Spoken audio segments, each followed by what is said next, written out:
আজকে বালা মুসিবতের ফজিলত, উপকারিতা, লাভ, বিপদ আপদেও লাভ আছে, বিপদ আপদেও লাভ আছে। এটা জানলে হবে কি, বিপদ আপদ আসলে আপনি ভেঙে পড়বেন না। হ্যাঁ, কারণ আমার এই বালা মুসিবতের মাধ্যমে বেশ কিছু কল্যাণ হয়েছে বা বেশ কিছু কল্যাণ হবে। এই যে মানুষের একটা আশা, মানুষের যদি ভালো একটা আশা থাকে কোনো খারাপ কিছুতে, তাতেও সে শক্তিশালী হয়, তার মনোবল মজবুত হয়। এটা একেবারে সত্য কথা, কোরআন এবং হাদিসের কথা তো সত্যতে কোনো সন্দেহ নাই, কিন্তু এমনি বাস্তব সত্য কথা। জি হ্যাঁ, তো আজকে আলোচনা করব বালা মুসিবতের ফজিলত সম্পর্কে। নবী করিম সাল্লাল্লাহু আলাইহি সাল্লামের ওপর বালা মুসিবত এত বেশি এসেছে যে বালা মুসিবত কারো ওপর আসেনি, ঠিক না?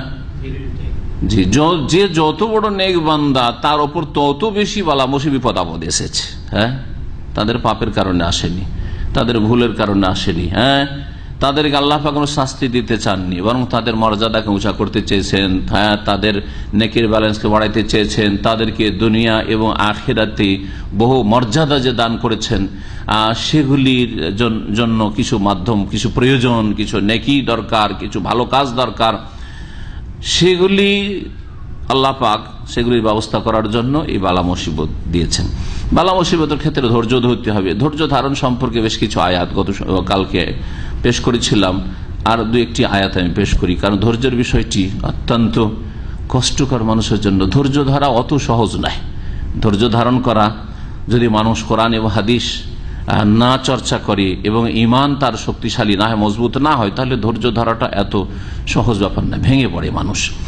কিন্তু ধৈর্যের বড় ফজিলত রয়েছে। আল্লাহ পাক সূরা জুমারের আয়াত নম্বর 10 এ ইরশাদ করেছে, ইন্নামা ইউআফাস সাবিরুনা আজরাহুম বিগাইরি হিসাব, নিশ্চয়ই ধৈর্যশীলদেরকে তাদের পুরস্কার দেওয়া হবে পূর্ণ মাত্রায়, বিগাইরি হিসাব, বেহিসাব। আল্লাহ বলছেন বিগাইরি হিসাব মানে বেহিসাব, বিনা হিসাবে। কত যে তাদের পুরস্কার রয়েছে আর বদলা রয়েছে, কোনো হিসাব নেই আল্লাহ পাকের কাছে।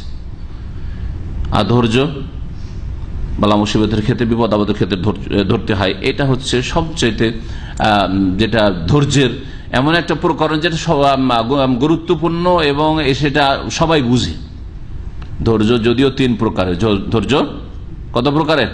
3। কষ্টের যে ভাগ্যটা এসছে, আপনার ভাগ্যে কষ্ট, সেই দিন সেই সময় ধৈর্য ধারণ করা, এটা গুরুত্বপূর্ণ। ধৈর্য ধারণ, ধৈর্য ধরতে হবে। আপনাকে আল্লাহ পাক অনেক দিন সুখে রেখেছেন, সুতরাং ধৈর্য ধারণ করতে হবে। যারা ধৈর্য ধারণ করে তাদেরকে বিনা হিসাবে আল্লাহ কিয়ামতের দিনে তাদের বদলা দেবেন। আল্লাহু আকবার। কি বদলা হবে? সূরা মুমিনুনের আয়াত নম্বর 111-তে আল্লাহ বলছেন, ইন্নী জাযাইতুহুমুল ইয়াওমা বিমা সাবারু, আজকে আমি এই বিচার দিবসে কিয়ামতের দিনে ধৈর্যশীলদেরকে বদলা দেব, বেমা সাবারু, তাদের ধৈর্যের বিনিময় হিসাবে, ধৈর্যের বদলা হিসাবে। কি বদলা? যে আন্নাহুম হুমুল ফায়েজুন, তারাই হচ্ছে সফল কাম, সাকসেস, কামিয়াব। কামিয়াব লোক জান্নাতি না জাহান্নামী? হ্যাঁ, জাহান্নাম তাদেরকে স্পর্শ করবেই না, তাই না কামিয়াব। হ্যাঁ, 1 মিনিটের জন্য জাহান্নামে যাবে না, জাহান্নামের কোন রকম কষ্ট পাবে না, কোনো আযাব নেই, এরাই হচ্ছে সফল কাম। তাহলে কামিয়াবি, সফলতার বদলা আল্লাহ পাক দেবেন। সেই দিন সফল বলে ঘোষণা করবেন, তুমি সাকসেস, জি ভাগ্যবান তুমি। আজকে তাদেরকে আমি বদলা দেব, কারণ তারা হচ্ছে আল ফায়েজুন। আজকে এরাই পাশ করেছে, এরা ফেল না, পাস। জি, এদের রেজাল্ট, ফলাফল ভালো। আরো স্পষ্ট করেছেন সূরা দাহর আয়াত নম্বর 12-তে আল্লাহ পাক রব্বুল আলামিন ধৈর্যশীলদেরকে কি বদলা দেবেন বলছেন, ওয়া জাযাহুম বিমা সাবারু, তারা ধৈর্য ধারণ করেছে সেই জন্য তাদেরকে আল্লাহ বদলা দেবেন জান্নাতান, জান্নাত বদলা হিসাবে দেবেন। জান্নাত পেয়ে গেলে ধৈর্যের বদলা কি? তাহলে কামিয়াবি, জান্নাত। আর কামিয়াবি কি হচ্ছে? সফলতা, সেটা হচ্ছে এই আয়াত বলছে যে জান্নাত। আর কি? ওয়াহারিরা, আর রেশমের বস্ত্র আল্লাহ দেবেন।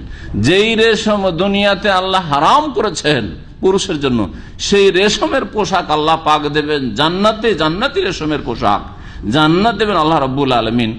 এই ওয়াদা কোরআনে কারীমে করেছেন।